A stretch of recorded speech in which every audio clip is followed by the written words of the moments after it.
What's up and welcome to the Gooner channel, or welcome back to the Gooner channel. I like to take a little bit of a deep dive into the game that we all love. And today I'm going to be looking at the most explosive legal battle in Premier League history. Of course, it is Manchester City versus the Premier League. We're talking about 115 to 130 charges, secret hearings, top lawyers, and possible punishments that could change English football forever. But the real question I think most of us have had, recently at least, is why is it taking so long? There was a 12-week period from September to December where this was discussed, and since then we've heard nothing. Of course, all of this is being held in private. No one really knows the dates and times it's coming out, but in the last few days it has been widely circulated that we're expecting, or that it is expected, that the verdict, just the verdict, will be released somewhere around the international break in October. So why is it taking so long? What's really at stake? How could this affect all of our clubs, not just City? And I want to dig into it, but I want to start just with a backstory. Now, like some of you will already know a lot of this. I'll try and go through it, paraphrase as much as possible, and then spend a little bit of time looking at what is likely causing the delay, why it's taking so long, if it's indeed taking so long, and what the most likely outcome seems to be at this point, and if we can read anything into why it's taking so long. So, first of all, it started with a football leak back in 2018 by Der Spiegel. They claimed to have leaked internal documents that demonstrated that City had been inflating their sponsorship revenue and hiding payments to players and even the manager. Now, UEFA took notice, investigated, and in fact banned them from the Champions League for 2 seasons in 2020, but City appealed, and the Court of Arbitration for Sports, who we will hereafter know as CAS, overturned the ban, not necessarily exonerating Manchester City, but simply saying that the evidence was not conclusive, did not prove beyond a reasonable doubt that City had been guilty, and unlike the Premier League, UEFA operate a statute of limitations. So after 5 years, they can't prosecute something. So by appealing and dragging the appeal out, City essentially managed to commute what would have been 2 seasons outside of Europe to a relatively small fine. But here's the twist. The Premier League don't operate this kind of statute of limitations, so they can investigate for a much longer period of time. And from 2018 to February 2023, honestly, I can't believe it's as long ago as that already. But that's the period of time they investigated Manchester City. And in February of 2023, they decided they had enough to charge Man City with the 115 then charges, what appears to have grown to about 130 charges since. They did the full-scale investigation and still felt as if there was a case to answer. And that, despite the fact that Man City had kind of won on appeal against UEFA. Now, the Premier League dropped this bombshell in February of 2023, and the key areas, I know we talk about 115 charges, but the key areas really are that they misreported finances. This is to do with the dodgy sponsorship deals, or what they're claiming are dodgy sponsorship deals. I have to be really careful because obviously Manchester City have a team of lawyers, and I don't. So, but they were allegedly guilty of misreporting their finances, doing quote unquote dodgy sponsorship deals, particularly with Etihad on the stadium naming and annual sponsorship on top of that for shirt sponsorship. Also for paying staff through hidden channels. It was reported that Roberto Mancini, on top of his 1.7 million described salary, was receiving another salary on top of that for 3 or 4 days consultancy work within the group. But also they were accused of, or have been accused of, failing to cooperate with investigators. Now, the league says City breached the rules in 9 consecutive seasons. That's title-winning years. That's the Aguero moments. That's all of that is under a legal cloud until this is resolved. City have denied all charges. In fact, they said they welcome independent investigation of this because they felt they had irrefutable evidence to clear their name. But so far, there's been no public proof. So, as I said, the private hearing took place between September and December of last year. Behind closed doors, both sides represented by elite lawyers. City's team is led by Lord David Pannick, KC, and he's the same barrister who helped them beat UEFA. and the Premier League by Adam Lewis KC, who is another heavyweight in sports law.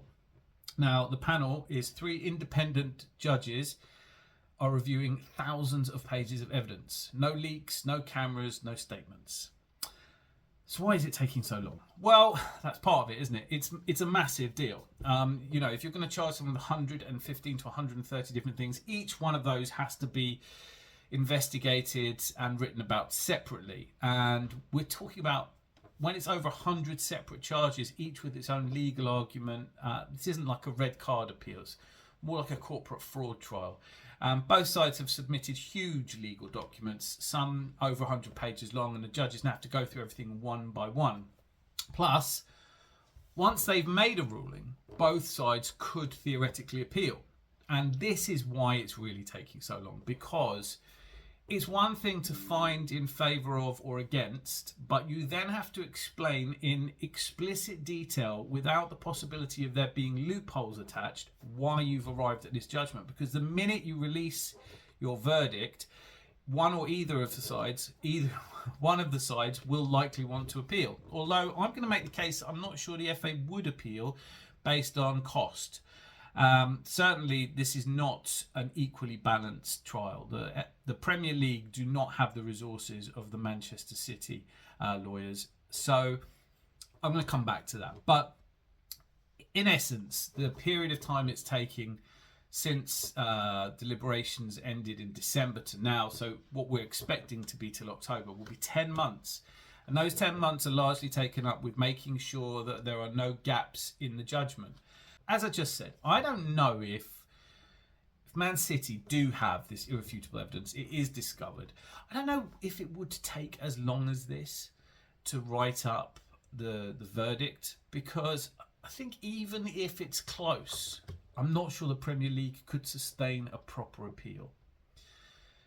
It's really worth remembering that most of the time the Premier League will settle these sorts of issues long before they get to court. They will offer amnesties for cooperation.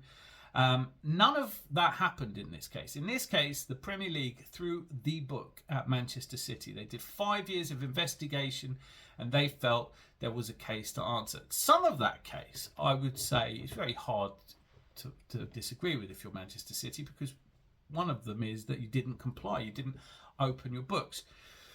I think it's a really odious idea in law that you should have to demonstrate innocence. Of course not. You are innocent until proven guilty. So, Man City's position seems to be, we don't have to show you the irrefutable evidence that we did nothing wrong, because we did nothing wrong. But it's not the same when you join a sport, is it? If you're a Formula One team, you do expect that you have to show the car to the regulatory body, that they have a right to observe and look through the details of it. Otherwise, it may be breaking the rules. That seems to be the case here. But Man City have taken a very unusual step. They have decided that despite the fact they think there's irrefutable evidence that they are innocent, they'd rather go through a process that will take 3.5 years potentially and tens of millions of pounds, and all the while with the cloud hanging over them. Just to make a point, just to sort of say, look, we don't have to show you things. But I think there's a good chance that at least that portion of it, they will be found to have broken or infringed upon the rules. The punishment for that, if they're not guilty of anything else, is not likely to be huge. But it is a question. I'm going to come back to it. So what's at stake here for Manchester City is potentially huge. If found guilty, let's say broadly found guilty of most of the charges or enough of the charges to be sanctioned with points deduction, which is possible, they have the appeal that could and should probably take 6 to 8 months. So from October to probably April or June, the very end of the 25-26 season, it's possible that they could have points deducted in that season. Certainly massive fines. Massive fines. The idea that both sides would spend at least £40 million each on this process, only to end up giving Manchester City a £1 million fine, seems illogical. I'm not saying it couldn't be the case, but it does seem illogical. Beyond that, though, if they've been found guilty, they've been found guilty of breaking the rules over 9 years, 10 years. And in those years, there were titles won. would they still have those titles? Would they be nominally stripped of them? Of course, all the City fans still got to celebrate them. And for many of us, it will still feel like they are the champions. But could be a rewriting of history. And finally, relegation or expulsion entirely is not out of the question. They would have to reapply to the Football League to be invited in. The Football League, if they're smart, would invite them to come into League Two, not straight back into the Championship. What would that mean if Manchester City couldn't play football in the Premier League and didn't want to come into League Two again and work their way through? What are their other options? Yeah, I have no idea, by the way. It's just mind-blowing, isn't it? I mean, would they be able to play in Saudi? I don't know. But let's not forget, this is not just about Manchester City. Really, the Premier League have had to bring this because they have to demonstrate that they're able to enforce their rules. We saw other teams punished in a much quicker process, but in that sense, it was an open and shut case because those teams had at least provided their accounting.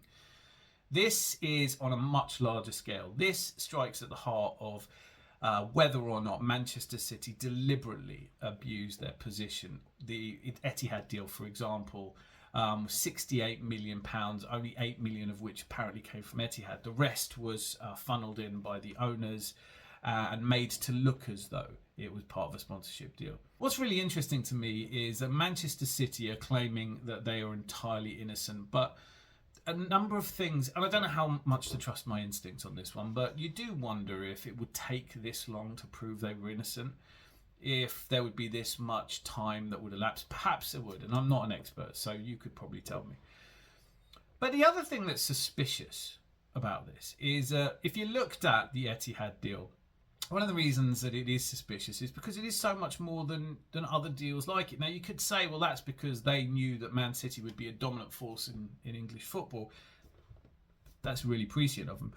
But certainly, given that Etihad, there is this sort of clouded mix of, you know, them all being kind of part of the same group. Let's be as vague as I can, but you understand what I'm saying. It is possible that Etihad could receive money from Sheikh Mansour that goes through Etihad and comes into the Man City group. They certainly didn't give Etihad a friends and family discount. It was a huge deal, and it still is a huge deal. And you look at the way that Man City were able to spend money and bring in players, and all of the things that are said behind, the suggestions that have been made that Erling Haaland's actually being paid a lot more, but it's off the books. The players they've been able to attract, certainly when you look at teams like Newcastle, who, as I record this, are likely to lose their talisman, their star player. They certainly, I don't think, would be losing him if they were more competitive at the top of the table, if they'd been able to bring in players around them. For 2 seasons, certainly when they failed to make the Champions League, we saw them have to sell. Never seen Man City have to sell. So have Man City just been so much better at attracting players and spending money than the rest of the teams in the league? Aston Villa and Newcastle stand out. What about the arguments made? I don't know. It seems to me like Man City have spent a lot more freely than anyone before them. And the idea that you would rather just go through this process than show your irrefutable evidence. Irrefutable evidence that the UEFA weren't able to find. Irrefutable evidence that CAS did not find. Irrefutable evidence that a 5-year investigation by the Premier League did not find. Perhaps has been found. And even though it has been found, it still takes 10 months. So I'm reading quite a lot into this. I understand that that's probably not the best way to approach legal issues. But certainly, this is a massive case. And it's a massive case because of the ramifications, not just stripping titles. So many teams are affected by this. Teams that will now have been, if City are under a cloud, if the titles they won, turns out they won them using rule-breaking policies, even if those titles aren't handed to the competitors, it makes a massive difference to how they're appreciated. Now, here's an interesting Arsenal take on this, which I want to kind of leave you with, is can you imagine if we come second this season to Liverpool or Manchester City, or maybe even third, and Arteta is sacked because this is the season that's make or break. We've spent a lot of money now. Come on, shit, or get off the pot. Let's say we sack him, and then the appeal fails, and Manchester City, it turns out, lost 2 titles to Arteta, and he therefore has 2 titles. Would we offer him his job back? Don't know. This all has the air of a sort of Lance Armstrong about it, doesn't it? You win all these titles, you can't take away the day of Aguero, you can't take away that from the fans, and the fans have done nothing wrong. City fans have done nothing wrong. They've trusted in their owners have played hard and fast with the rules. It can't be their fault. Maybe I'm just reading too much into it. Maybe Man City have done better business than anyone else. And look, the final thing I want to say on this, it's not just as simple as spend a lot of money, win the league. We've seen that. We've seen that with Manchester United. We've seen that with Chelsea, who are also going through their own process, but in a different way, because at least they have cooperated. Is it just too easy to say that it's suspicious when you don't cooperate, when you're accused of something? I don't know. I think that October will be hugely interesting, but the seismic ramifications of this are going to take a long time to process. I don't know what it does to Man City's league hopes, but one thing you can say about Man City is they are styling this out. They offered Erling Haaland an 8-year contract. They've re-signed Pep Guardiola. He's committed to staying. And they've just done a deal with Puma, which is £100 million a year over 10 years. £1 billion deal. Are Puma likely to invest that kind of money if they're not sure? Would Man City have had the transfer window that they've had? Not just now, but in January if they weren't sure. Bringing in players like Cherki. I don't know. They seem really confident. But I tell you what, the net result of this is there is only going to be one winner. There can be only one winner in this situation, and that is the lawyers. Man City's legal team will be doing everything they can to drag an appeal on, because as this case goes on, from February 23, where a lot of people were just incensed that someone might have broken the rules, Man City, who saw that coming, had broken the rules. The attitude towards PSR is changing. One of the reasons for profit and sustainability regulations was we didn't want an independent regulator. We now know we're getting one anyway. Could it be that if they drag this on long enough, people go, you know what, financial fair play and PSR doesn't work anyway, so it doesn't matter? I don't think that's necessarily going to happen. I do think we are looking at a seismic, I do think there are going to be seismic ramifications to this. But I want to hear from you. You've heard enough from me. I have decided that since this is all such a very serious and sensible discussion, that I'm going to leave you with my own idea for a West End musical on the very subject of the 115 charges. And please do feel free to hit like, and if you haven't yet, this is the sort of content that I really love to make, and with your likes and subscriptions gives me the impetus to carry on doing that. Of course, if you didn't like it, just move along. Nothing to see. Till I see you again. Be lucky and lots of love.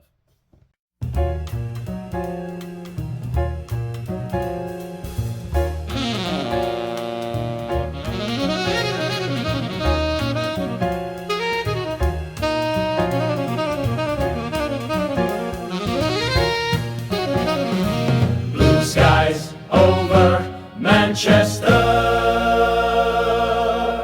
But down here, it's all grey suits, red tape, and sweet FA. Hit it, boy.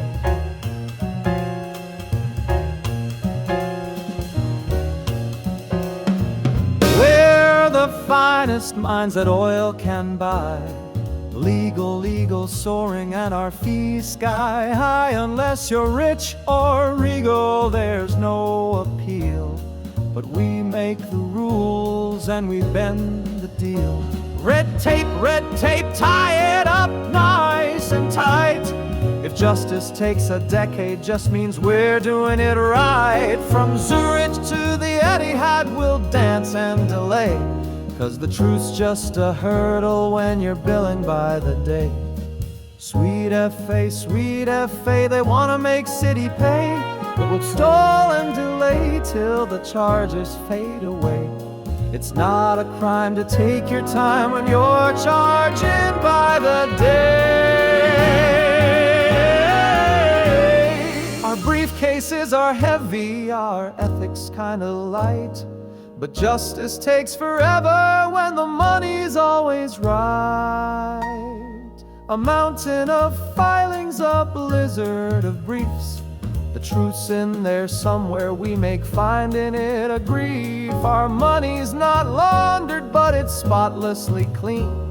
And our NDA game, that's so good it's obscene.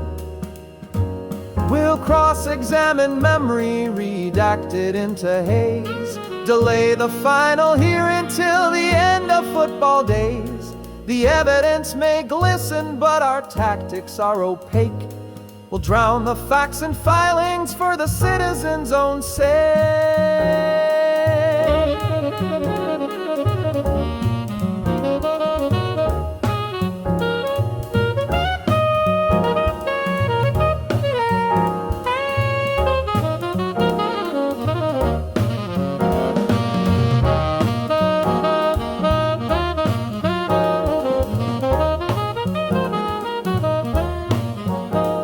We're the sharks in the courtroom, we smell blood in ink. Every clause is a weapon, every comma makes you think. With a handshake from Abu Dhabi, a wink from the sheik. We'll delay, we'll appeal, we'll drag this out for weeks. Blue skies, gray suits, red tape by the reel. We spin the wheel of justice and rewrite the deal. So sing it proud from Main Road to the Gulf State, innocent until we